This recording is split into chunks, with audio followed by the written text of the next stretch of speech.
O meu tataravô era curandeiro. Ele curava mordida de cobra, olhando na lua, veneno de cobra e de aranha. Se cura olhando na lua e nas estrelas. Para saber disso, eu tive que rastejar. Eu sou um neto de rastejador. Além dos cariri, uma parte dos meus troncos velhos era jucá e costumavam andar pelas serras entre o que é conhecido hoje por Ceará e Pernambuco. Rastejador é quem segue rastros de bicho, gente, bicho, cavalo, outros bichos também. Reconhece todo tipo de pegada. É um sabedor de pés e patas. Como eu já falei, eu também sou um rastejador. E eu sigo passos que vêm de muito longe, no tempo e no espaço. Na busca das pegadas da minha família, eu encontrei um sem número de pés de gente e de bicho e de pé de árvore que, assim como meus antigos, migraram para o Juazeiro, para os entornos da Serra do Catolé, no Vale Encantado dos Cariri.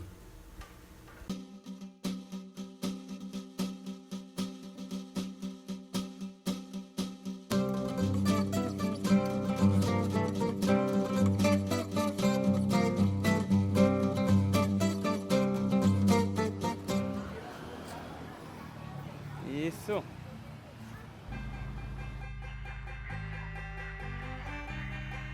Muito antes de existir as famosas romarias, os povos indígenas já vinham ao Cariri de tempos em tempos e faziam seus rituais de magia e fortalecimento. As viagens ficaram na memória dos povos.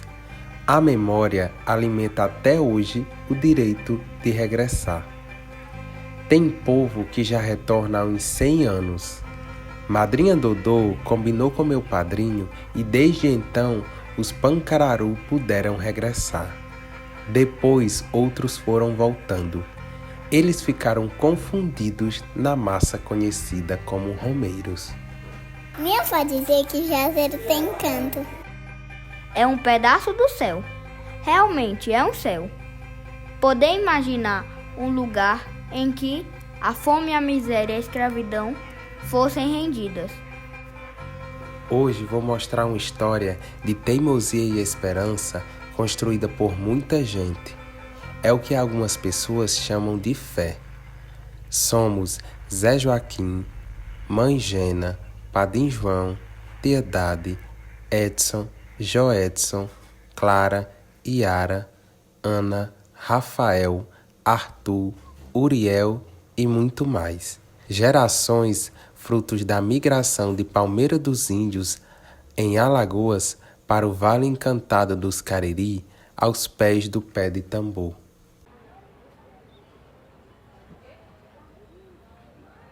Meus avôs eram de Palmeira dos Índios, de Alagoas. Pronto, a vinda deles para cá foi porque eles namoravam e a família não aceitava a minha avó casar com meu avô porque ele era índio. Então, no sentido de ser índio, a família dela não aceitava, então eles fugiram para Juazeiro e vieram diretamente na casa do padre Cícero para falar com ele porque eles tinham fugido e tinham medo de voltar para onde eles tinham vindo, de onde eles tinham nascido. E Padre Cícero orientou que eles fossem trabalhar os dois aqui em Caririaçu, fazendo plantio de mandioca e na agricultura. E só casaria quando ele desse a ordem. Eles vinham sempre em Romaria, para cá. E vieram, sempre quando chegava, ia lá na casa do meu Padre Cícero, dar a benção a ele. Quando ia viajar, ia de novo. E então ele veio e foi dar a benção a ele e pediu a ele um conselho. Tinha um pedacinho de terra em Alagoas e queria vender esse pedacinho de terra para comprar uma casa aqui. Então o que era que ele aconselhava? Ele disse: meu amiguinho, você quiser vender sua terra, você vem. Agora vocês têm que trazer 3 coisas se você quiser vir para o Juazeiro. Primeiro, em vez de trazer 3 sacos de dinheiro, traga 3 sacos de paciência. Segundo, na terra da Mãe de Deus e de meu Padre Cícero, ninguém passa fome. E terceiro, Você andar por todos os estados do país que não encontrar paz, venha para o Juazeiro que você ainda encontra paz.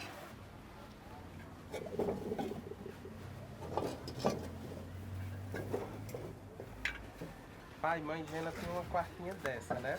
Ela tinha a água que ela bebia, era de uma quartinha dessa. E o que era que tinha dentro? Era só a Eu água? colocava uma raiz de pau, de raiz de moçambê, era vários tipos de raiz de pau de remédio, madeira de remédio. Aí bebia essa água, terminava de almoçar, tomava um pouquinho dessa água, dessa quartinha, e depois era que beber a água certa do pote. Quando essa casca das plantas estava velha, ela lavava a quartinha, jogava fora, enchia de novo, botava novas cascas. Aí daí para frente é só. Ela faleceu com 95 anos, nenhum médico teve direito de encostar nem um dedo no corpo dela. Ela vai ali fazer uma consulta. Pronto, aqui tem os patuá, que a gente fazia tudo no couro. Com uns detalhezinhos, às vezes fazia a bolsinha também. Aí colocava um buzinho, tudo no couro. Traçado aqui com regulagem, ó. Tudo é artesanato manual, ele. Não tem nada industrial. Aí tem, além do patuá, tem o bambu que eu ia buscar na roça. O bambu eu cortava no mato. O bambu trabalhava, fazia com a miçanga, com continhas de madeira. Só para vocês terem uma ideia como é que é feito.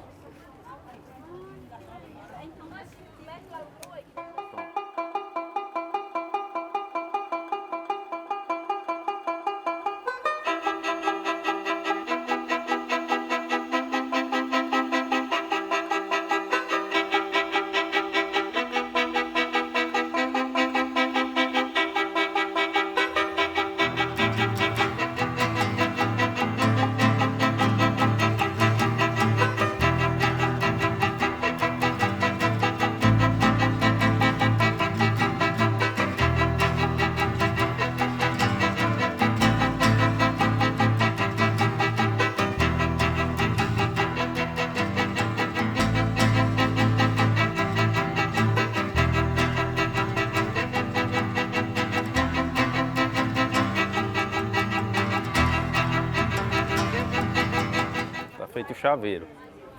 Agora, aqui é o chicotinho de couro. Essas panelas, existia muito fabricante aqui na região. Só que depois dessa pandemia, faleceu os fabricantes tudo mais velho. Hoje eles vêm de fora, vêm daqui de perto. Esse daqui, esse modelo aqui, ele vem daqui do Crato, ele vem daqui. Mas a maioria das panelas vem tudo de fora, pote. Porque não tem mais fabricante aqui, que eles faziam artesanal, o barro bem fininho, ó, que aguenta botar no fogo, cozinhar um arroz, um feijão, uma carne, uma batata, tudo que botar. Já essa é muito mais bonita, mas ela tem a desvantagem, que não aguenta fogo, devido à grossura do barro. Se colocar fogo, ela racha todinho. Aí por isso que fica um pouco mais difícil de se trabalhar, porque se torna mais caro para a gente vender, porque tem as viagens para ir pegar. Quais eram as estradas que vinham as bolas de fogo, pai? De quê? As bolas de fogo era andada pelas feiras, né? Era. Como era? Não, ela era aqueles trechos ali das matas, né? Os trechos das matas, tinha essas bolas de fogo, tinha os caboclos. As cabocas, né? Tem muitos exemplos delas aqui.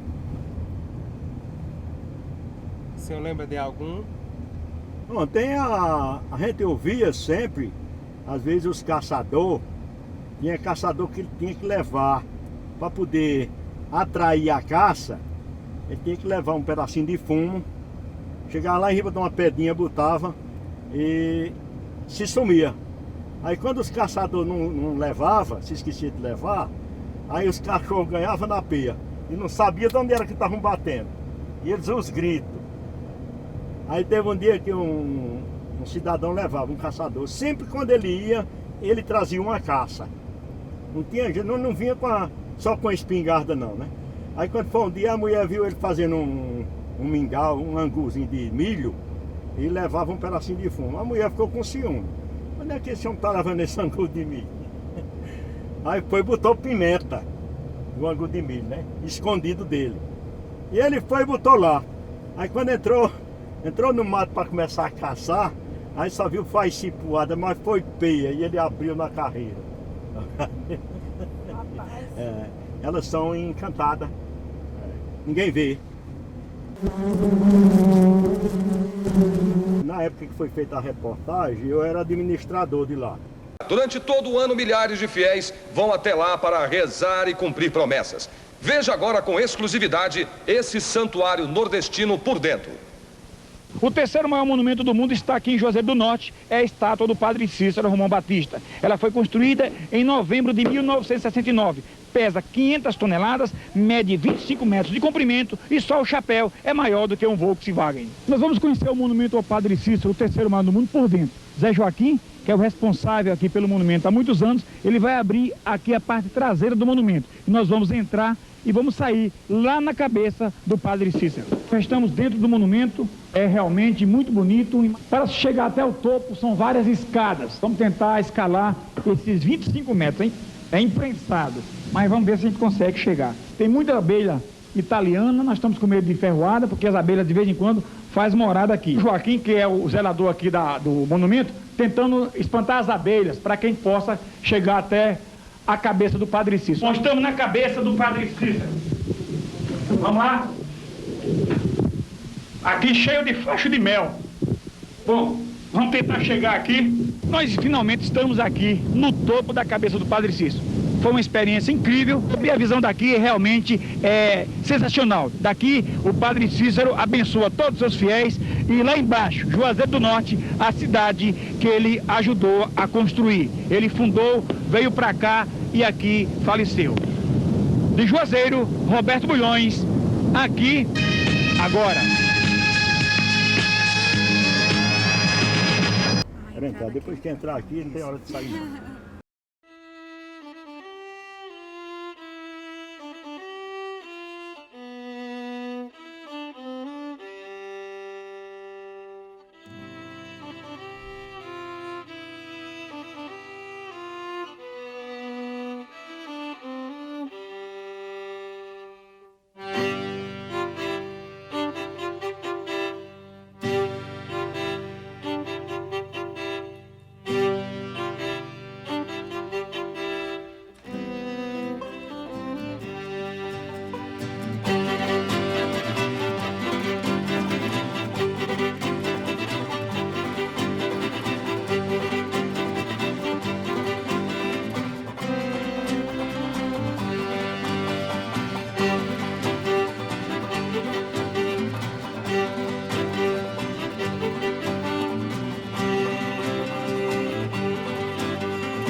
As abelhas gostavam de ficar aqui dentro, é? Elas ficavam sempre dentro da estalda.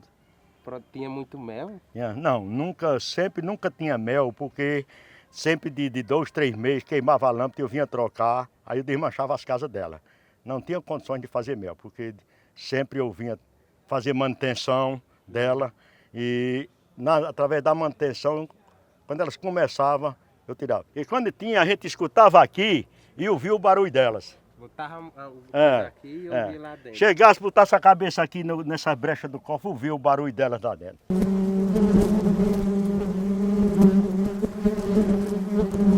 Na época eu era administrador daqui. Eu passei mais de 8 anos sendo administrador, trabalhando nos Salesianos, e a administração daqui do Horto todinha era eu que fazia. Até essa questão da luz, É. né? Eletricidade, depois eu fiz a instalação de luz por dentro, para não usar mais vela. Se chegasse, tomava a responsabilidade de camelô, era toda minha que chegasse para organizar. De terra, quem plantava, eu era quem ia dar um pedaço de terra para eles plantar. Outros chegavam, não tinham um cantinho para morar. Eu ajeitava, mandava fazer uma barraquinha de paia, bota seus filhos dentro, vai morar. E morava, quando era com pouco tempo, se retirava para outro canto. Onde é que era o pé de tambor? O pé de tambor ele se formava nesse local aí, no pedestral, entre a estalta e o lado de cá. Era um pé de tambor grande, com diâmetro de 1 metro. A raiz ficava todinha de fora da terra, porque ela é pedra, ela não podia entrar todas elas. Eu, na época de garoto, 11 anos, 12 anos, eu vinha mais meu pai, vinha visitar, e eu me sentava nessa raiz. E outra, o romeiro, quando chegava, era o canto do descanso dele, era esse pé de tambor. Chegava cansado, aí se sentava tudo no chão. A maioria dos romeiros fazia uma promessa para trazer uma pedra, uma cruz quebrada, e colocava toda a vida no pé desse pé de tambor. Trazia a pedra lá de baixo, a pedra na mão, uma pedrinha maior, outros traziam na cabeça uma pedra, e o final era esse pé de tambor para ele colocar essas pedras. Aí daí, na época, foi se reunir para a prefeitura, o prefeito, na época era Mauro Sampaio, para cortar o pé de pau para fabricar, para fazer essa estátua. Mas tem uma história que não era para ela ser cortada? Que era se reuniram a maioria, tudo revoltado, porque o prefeito queria cortar e eles não aceitavam. Ficou aquela polêmica, né? De turma para turma, não corta, terminou resolvendo a cortar para fazer a estátua. Então, muitos romeiros vinham de lá para cá e pegava às vezes um pedacinho, um prego, ou às vezes um canivetezinho, e para ficar de lembrança, ele riscava na madeira, colocando o nome dele na madeira do pé de tambor. Então, depois que foi derrubado esse pé de tambor, na época não existia máquina, tudo era no braço de homem, era no machado, na foice. Rebolaram o pé de tambor, puxaram ele para acolá. E os romeiros, com tanta devoção, levavam um pedacinho de pau, levavam um bocado de folha, que era lembrança que era do pé de tambor para ir para dentro da casa deles. Outros tiravam a casca do pé de tambor, botavam numa sacola e levavam para casa. Dizia, aqui é a lembrança do pé de tambor do horto, que foi derrubado para fazer a estátua do meu pai Nicício. Eu não, porque eu era novo, mas os mais velhos, sempre minha avó, meus avós diziam que não era para ser cortado nunca esse pé de pau, porque era o descanso das almas. As almas ficavam vagando, aí chegava de noite e tinha um cantinho dela. Mas era o local de repouso, era esse pé de tambor. Outros iam por Santo Sepulcro, aí quando vinha lá para cá cansado, chegava, sentava debaixo do pé de tambor e ficava repousando. Fazia lanche debaixo, porque era enorme, era 1 metro de diâmetro, o tamanho, a largura. Não é o vídeo, fui eu que vi. Eu acompanhei, eu me sentei muitas vezes na raiz do pé de pau. Muitas, não foi uma nem 2 vezes não, vinha mais meus pais e vinha para aqui fazer as visitas, que é a tradição de nós nordestinos, é sempre fazer a visita em Juazeiro. Naquela época não existia carro, era de pé e animal. Depois que foi que veio o caminhão, veio outros e outros. Mas na época era tudo de pé. E eles deixavam os animais lá embaixo e subiam a pé. E quando chegava tão cansado, ia para debaixo do pé de tambor, que era o canto de refúgio deles. Dizem que quando ele foi cortado, a maioria diz que chorou. Eu sou um rastejador. Eu sou o tataravô de um rastejador. Sigo pegadas, rezos e marcas. Mas embora eu siga os rastros do passado, é para o futuro que a gente anda.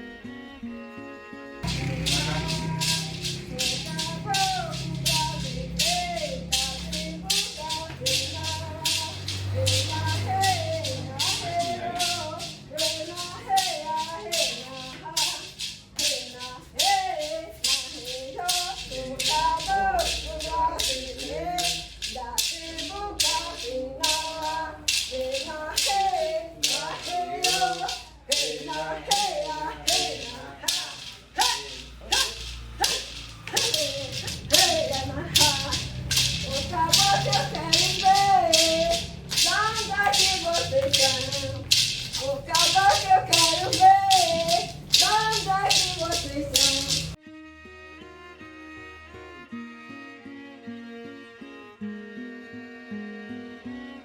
Os rastros que o povo indígena faz na terra podem confundir os desatentos, porque a gente está indo e vindo, para frente e para trás, o tempo todo, fincando bem os pés na terra e olhando a lua e as estrelas para se curar.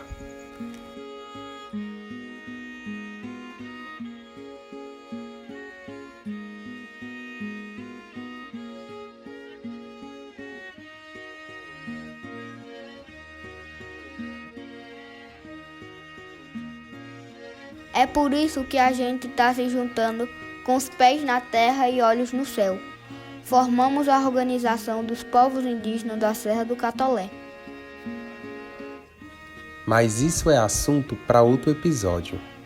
O que a gente quer agora é plantar um monte de pé de tambor, nossas árvores mães. Porque a gente não esquece de quem veio antes da gente, quem nos deu colo, sombra, amparo, rumo. A gente quer que as almas descansem, pois elas trabalham muito protegendo o nosso levante.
Os romeros vêm chegando e é noite de lua cheia.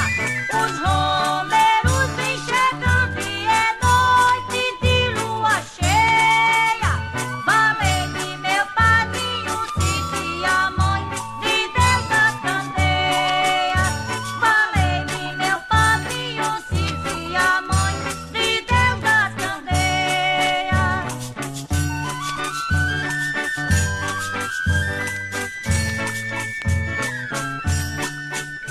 Os anjos cantam no céu e no mar, canta a sereia. Os anjos cantam no céu e no mar. Todo sabor sem ciência, todo sabor sem ciência. Oh meu Deus, oh que será? Oh meu Deus, oh que será? E na viva Deus. Divina Nossa Senhor, que do céu deixa a bênção de cura para toda nação indígena, nascente ao poente e norte ao sul. Divina força emanada, Capinoá, Pancararus, da Serra do Araripe,